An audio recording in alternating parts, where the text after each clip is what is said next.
सत संगत जी प्यार नाल कहना धन निरंकार जी शब्दी बाणी नूं भी सुन रहे ने, चाहे वो गीत रूप च या स्पीच रूप जो भी उन्हां दा माध्यम रहा है, तां गल एक ही, इशारा एक ही, जो भी ये निरंकार परमात्मा ये हमारे अंग संग बसता है और हम सब उसकी अंश हैं। तो कैसे ये जो अभी हमने अवतार बानी का ये जो शब्द अभी सुना भी, जिस पे अभी और भी विचार होंगे, तो ये पंक्ति में कि ये अगर सात संगत की महिमा के ऊपर है कि कैसे अगर ये सात संगत में अगर हम आते हैं तो हमारे चेहरे पे ये जो नूर है, सिर्फ अगर हम उदाहरण ये देखें कि काफ़ी बार हमें कोई ऐसे सज्जन मिल जाते हैं कि उनका हमें चेहरा देखकर ही, चाहे उनसे बात भी ना की हो, तो भी ऐसे लगता है कि इनका अंदर कुछ अलग है और उनका चेहरा जो इतना ऐसे नूर उसमें से निकल रहा होता है। तो वो जो है बात की कैसे सात संगत की ही महिमा है कि किस तरह अगर हम संगत आते हैं, जो सारे यहाँ ये अमोलक वचन सुनने को मिलते हैं, तो वो जब हम अपने जीवन में उतारते हैं वो एक एक शब्द को एक एक कर्म में ढालते हुए, तो अपने आप वो जो मन में चैन आता है, ये चेहरे पे एक सहज भाव होने की वजह से एक ये जो नूर आता है कि हर पल ये जो आनंद की अवस्था होती है उसको प्राप्त कर लेते हैं। हाँ जी। साध दी संगत कर ले बंदे मैल दिलां दी दूर करे। तो यही जो सात संगत में हमारी सिखलाई होती है, हमारे को सिखाते हैं कि मन में हमें किसी के लिए भी एक ऐसे भाव नहीं रखने जो पहले तो हमारे ही मन को दूषित करेंगे और बाद में जो हम भाव रखते हैं दूसरे के लिए, तो उस तक भी पहुंचने पर वो इतना उसका इम्पैक्ट जो होता है कि अपना मन तो गंदा किया ही, उसको वो शब्द भी कड़वे बोले और आगे उसको भी वो जो सुनने वाला है आगे व्यक्ति, उसके ऊपर भी वो जो उसके मन को बाद में ठेस पहुंचेगी। तो हम जितना संगत में आएंगे ये हम इन कमियों से दूर उतना रहेंगे। हाँ जी। साध दी संगत कर ले बंदे दुख दलिदर होवन दूर। ये ज़िंदगी में ये जब अब तक हमारा जीवन है, ये उतराई चढ़ाई तो आती ही रहनी है, तो फिर ऐसा क्यों कहा जा रहा है कि दुख दूर होगा? ये सिर्फ इसलिए कि ये जब हमें ब्रह्म ज्ञान मिल जाता है, हमें अपना असली पहचान अपनी समझ आ जाती है, ये प्रभु परमात्मा निरंकार हमारे चारों ओर है, ये एहसास हर पल जब रहता है, तो उसके बाद हम जब मान लेते हैं कि ये निरंकार पूरा है, इसका किया सब पूरा है, तो अगर ये हमारी जहाँ ज़िंदगी है, चाहे हमारे मटीरियलिस्टिक रूप में या स्वस्थ रूप में या कोई भी ऐसी चीज़ जो हमें उस समय लग रही हो कि हमारे ये अनुकूल नहीं है, तो भी इसमें भी उस सिचुएशन के अंदर भी हमें ये पता है कि तेरा किया सब पूरा है, तो उस समय यही भाव होते हैं कि चाहे ये सिचुएशंस हमारे अकॉर्डिंग नहीं है, पर ये निरंकार की दी गई घड़ियां हैं, ये सिचुएशंस हैं, तो ये भी बिल्कुल ही ठीक हैं, क्योंकि जो निरंकार ने दिया है सब उसमें शुक्राना भाव, वो जैसा भी सिचुएशन है वो हमारे लिए उस समय वो बिल्कुल बहुत अच्छी सिचुएशन है। हाँ जी। साध दी संगत कर ले बंदे जांदा रहेगा मान गरूर। तो संगत में हम जितना आते हैं हम अपने विकारों के ऊपर काम कर सकते हैं। वो बातें ये एक तरह से जो मोती हैं इस इतने बड़े तालाब में, वो उसको चुन चुन के जिसमें एक एक मोती की वैल्यू इतनी आ रही है, तो मन से हमारे जो भी खामियां हैं वो सब दूर हो जाती हैं और सिर्फ ये अच्छे भाव ही जो ये सब संत महात्माओं के साथ जो आप सब ब्रह्म ज्ञानी यहाँ बैठे हैं,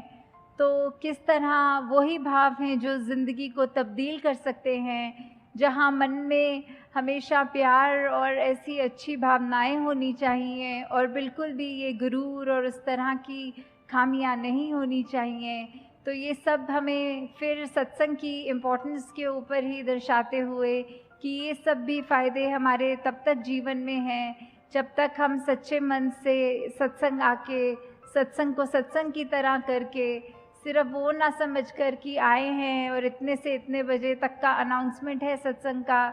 तो आए बैठे सुने चले गए, पर वो सब हमें अपनी लाइफ में इम्प्लीमेंट करना है। जब तक सुनकर उनको कर्मों में नहीं ढालेंगे, अपनी सोच को नहीं बदलेंगे, तब तक वो शब्द सिर्फ शब्द तक ही रह जाएंगे। हाँ जी। साध दी संगत कर ले बंदे अण डिठा रब पाएगा।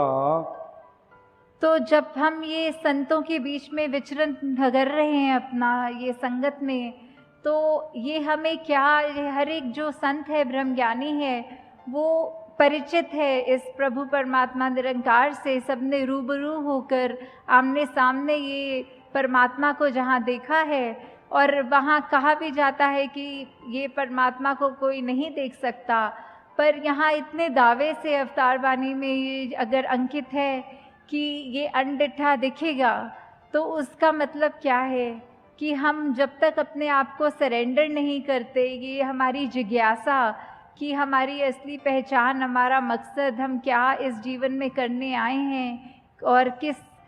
से आए हैं, किस में जाना है, जब तक वो अपना नहीं समझेंगे, सिर्फ ये शरीर तक ही में सीमित हो जाते हैं कि ये शरीर ही मैं है, पर ऐसा नहीं है। जो आत्मा है ये तो शरीर से बहुत ऊंची है, ये इसी परमात्मा का अंग है जो हमारे अंदर है। तो कैसे हमें ये ब्रह्म ज्ञानियों के संग करने से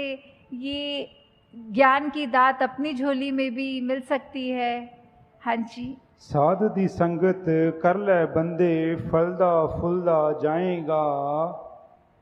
तो ये फलदा फूलदा का भाव जो होता है कि कैसे हम खुशी हर समय की वो ले सकते हैं कि अगर कुछ ऐसा भी है जो हमारे को ठीक नहीं लग रहा, हमारा मन परेशान होने की बजाय उस घड़ियों में भी कैसे खुशी ढूंढे।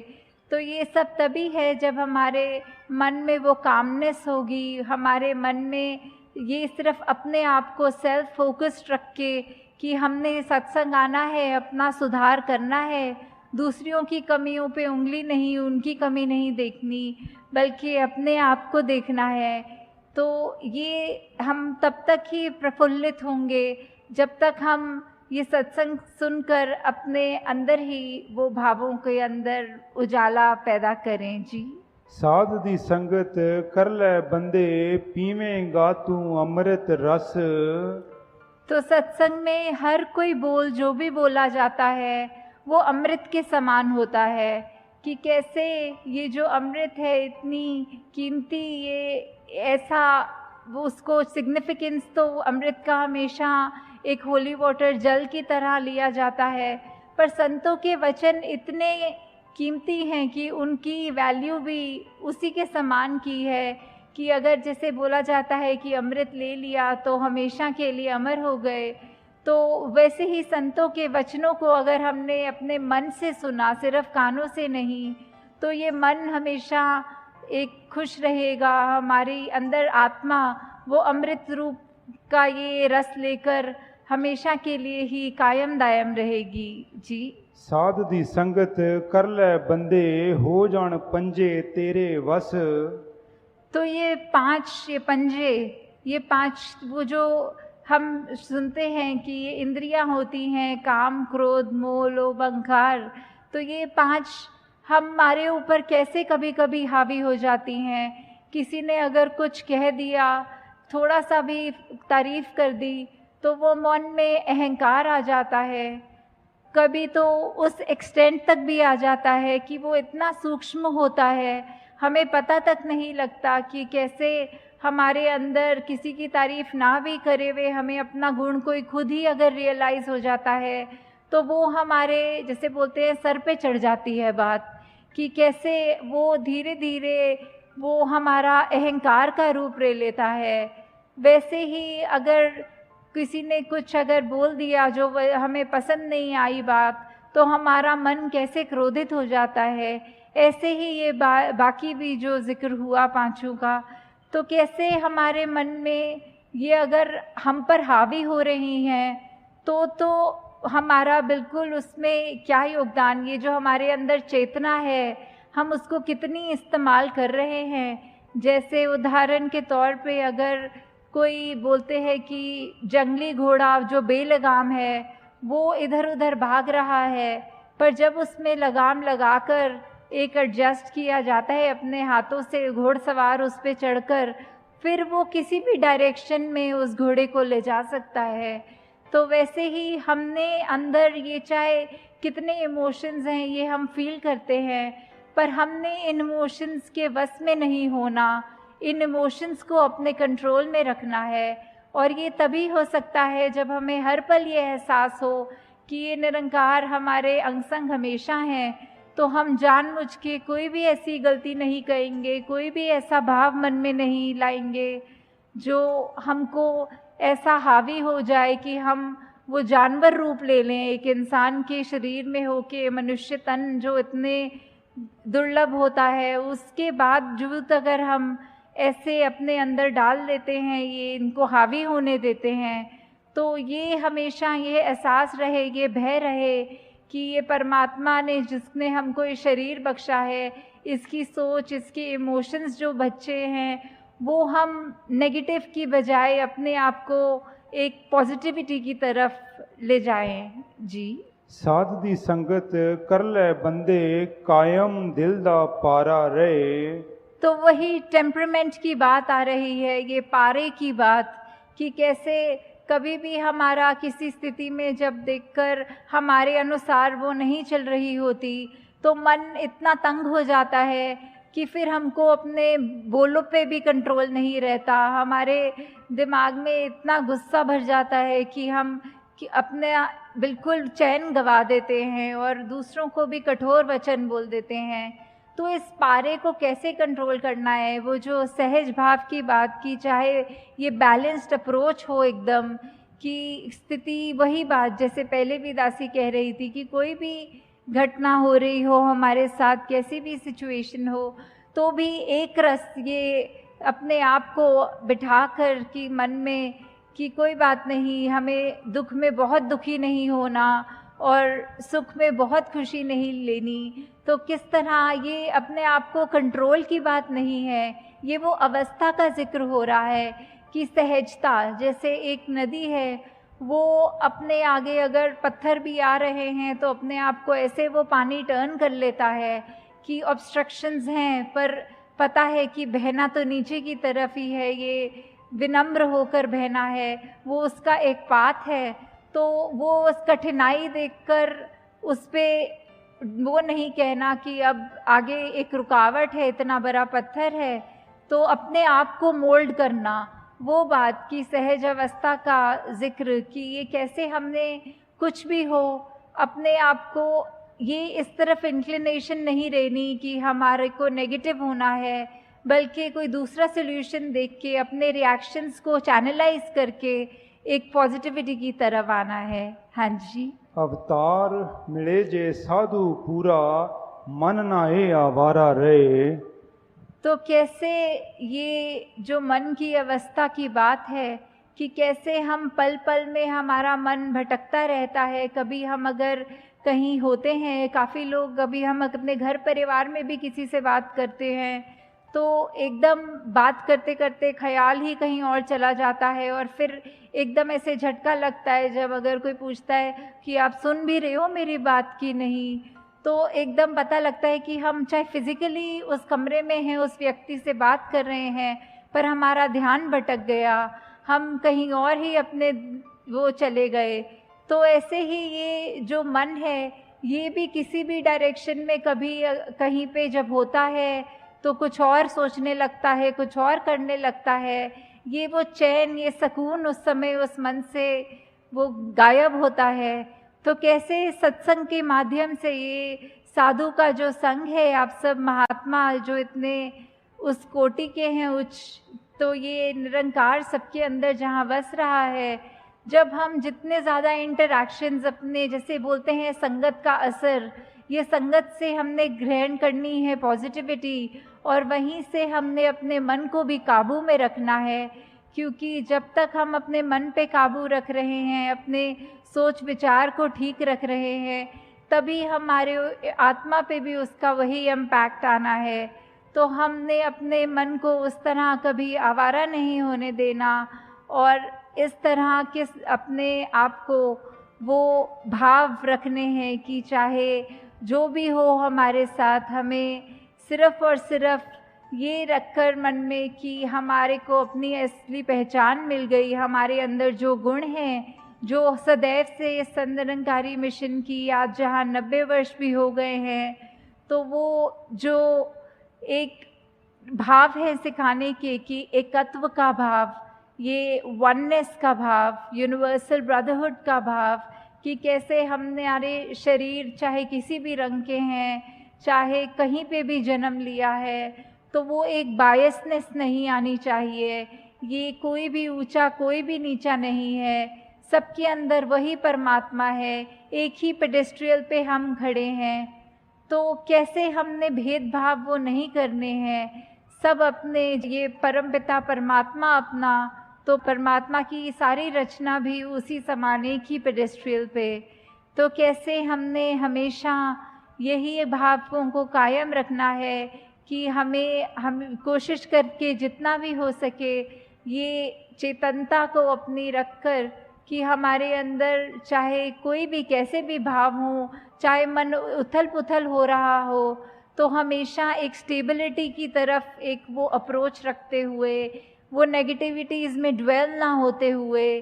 सिर्फ़ और सिर्फ यही देखकर कि हम जितने the more we are like god as much as we can be, जितने गॉडलीनेस अपने अंदर अपनाएं, जो गुण इस प्रभु परमात्मा के हैं, जो वही गुण हम अपने अंदर जितने भर सकें, बिकॉज़ वो बात वही आती है कि हम एक स्पिरिचुअल बीइंग्स हैं जो एक ह्यूमनली एक्सपीरियंस ले रहे हैं।